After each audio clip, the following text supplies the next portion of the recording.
You look at a corporate balance sheet and you see the revenue numbers and, you think there it is, the absolute unvarnished truth. Right. It feels like a math equation. Exactly. The numbers went up or the numbers went down. It feels incredibly objective.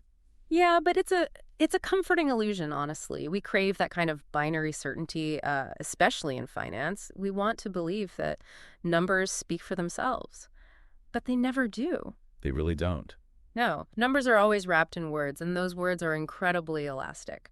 And today we are decoding that hidden language. We're welcoming you to another deep dive, and we're looking into this really fascinating document called the Gap Report. Yeah, it's a great read. It really is. It analyzes the Q2 earnings of Philip Morris International, or PMI, for fiscal year 2026.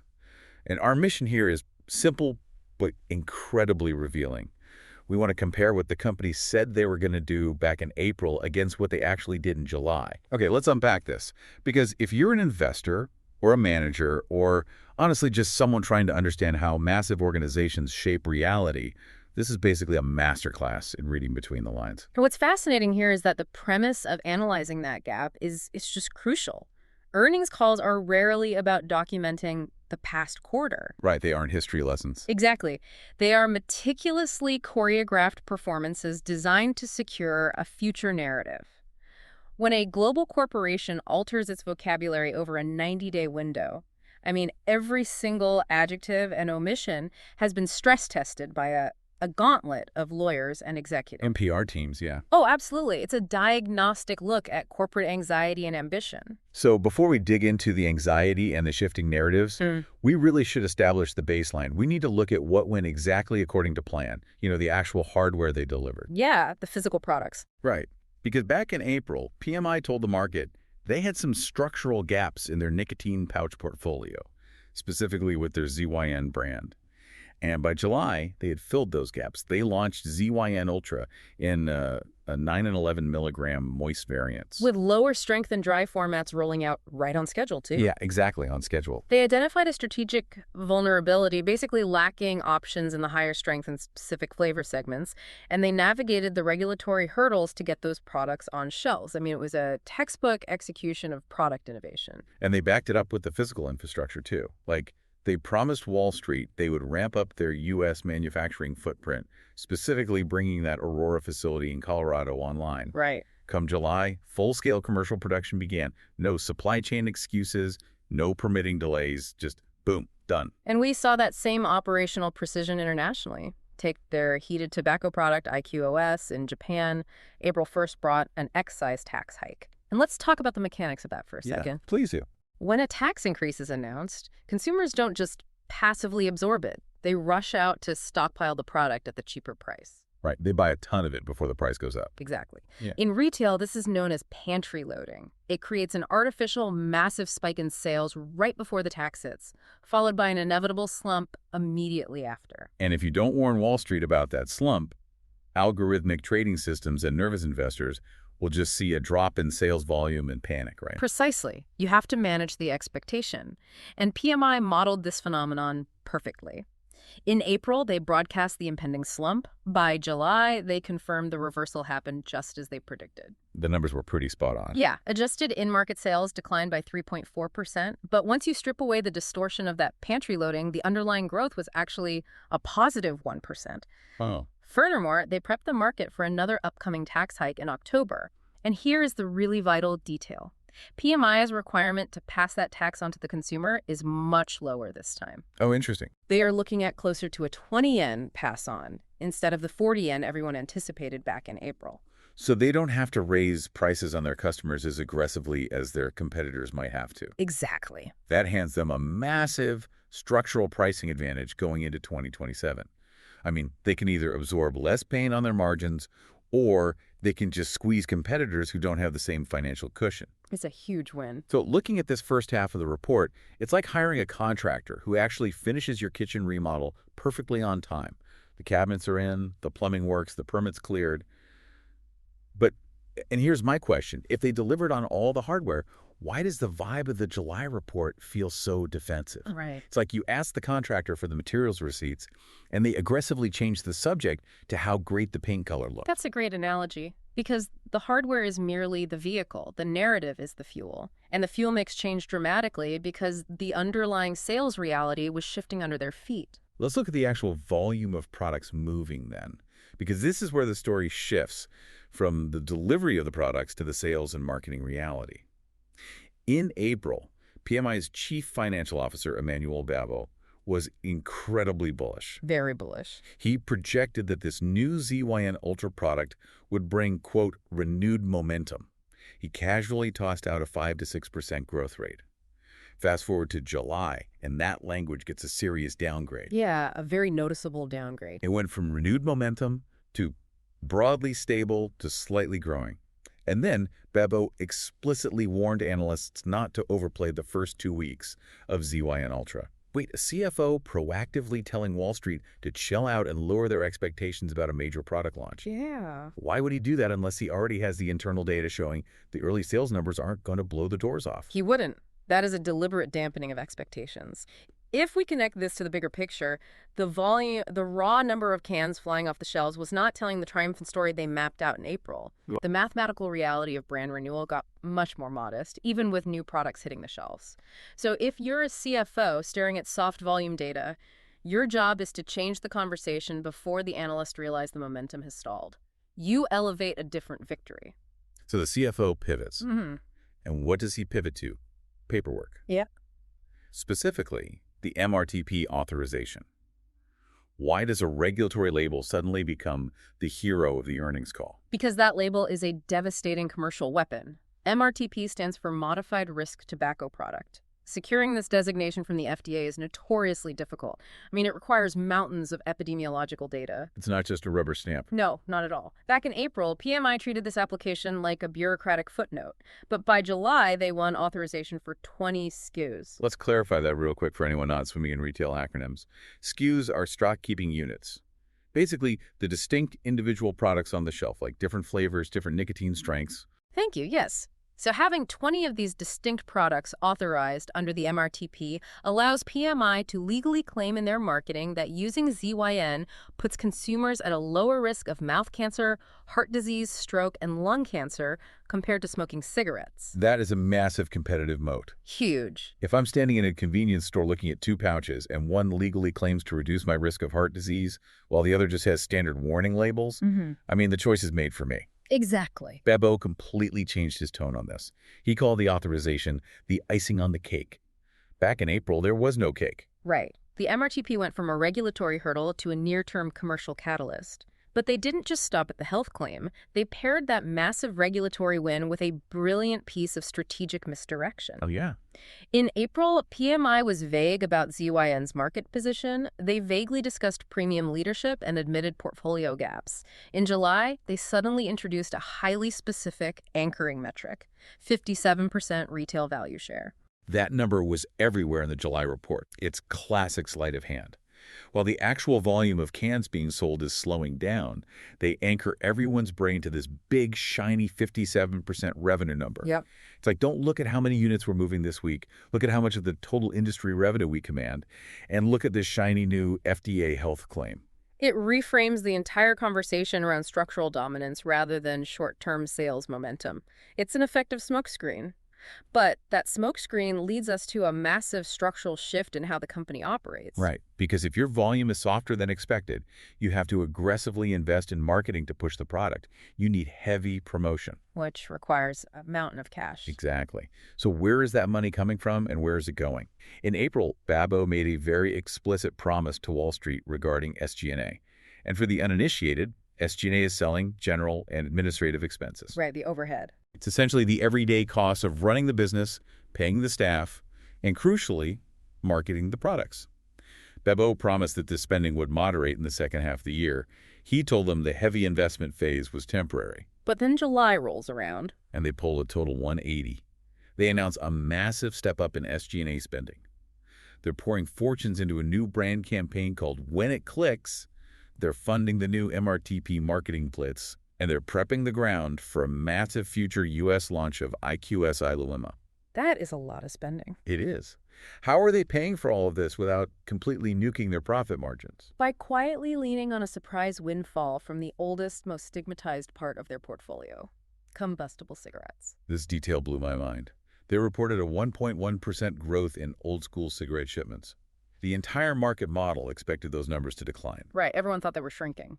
Instead, they saw a boom, primarily driven by markets like Turkey, India, Egypt, and Indonesia.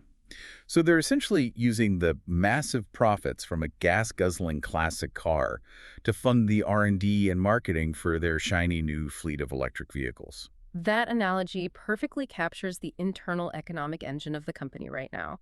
But from a corporate communication standpoint, this creates a severe dilemma. Oh, definitely. PMI is fiercely protective of their smoke-free transformation narrative. They spend millions to position themselves as the company aggressively moving the world away from cigarettes. So how do you report a massive surge in cigarette sales without destroying your modern, future-focused reputation? You blame geography. Exactly, you isolate the phenomenon. They attributed this combustible boom strictly to developing markets where smoke-free options are either currently banned by local governments or just completely absent from the infrastructure. Ah, I see. By framing it this way, they position the cigarette strength as a geographical quirk, a transitional phenomenon out of their immediate control. It acts as a PR shield. So it preserves the narrative that they are a progressive, future-focused company, while opportunistically using the cash generated from that old business to bankroll the new smoke-free initiatives in the U.S. Exactly. It's brilliant framing. It's having your cake, eating it too, and using the MRTP icing to cover up the crumbs. So they're shouting from the rooftops about U.S. smoke-free investments and this cigarette windfall. But in corporate communications, turning up the volume on one thing is usually a deliberate tactic to drown out something else. Always. Tracking the omissions quarter to quarter is where you find the true vulnerabilities of a corporation. Let's look at what evaporated from the April report then. Because in April, PMI devoted significant bandwidth to discussing risks. They mapped out the conflict in the Middle East, widespread supply chain disruptions, spiking energy costs, and illicit trade eating into their profit margins. It was a major focal point. And in July, completely vanished. Not a single mention of the Middle East conflict as a risk factor. Energy costs, not flagged. Illicit trade, ignored entirely to make room for that combustible windfall story.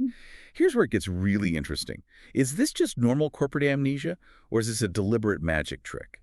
When massive geopolitical risks just fall off a balance sheet, shouldn't every analyst on Wall Street be asking where they went? They absolutely should. You have to understand the psychology of corporate legal and PR teams. They are inherently risk-averse. Right. Their default setting is to over-disclose every potential risk to insulate the company from shareholder lawsuits down the road. Like, we warned you this could happen.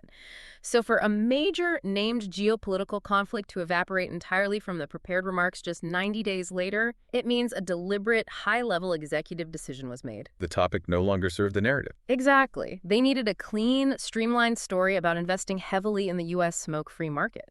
A messy discussion about global supply chains and geopolitical instability clutters that storyline and makes investors nervous. And they didn't just scrub the prepared remarks.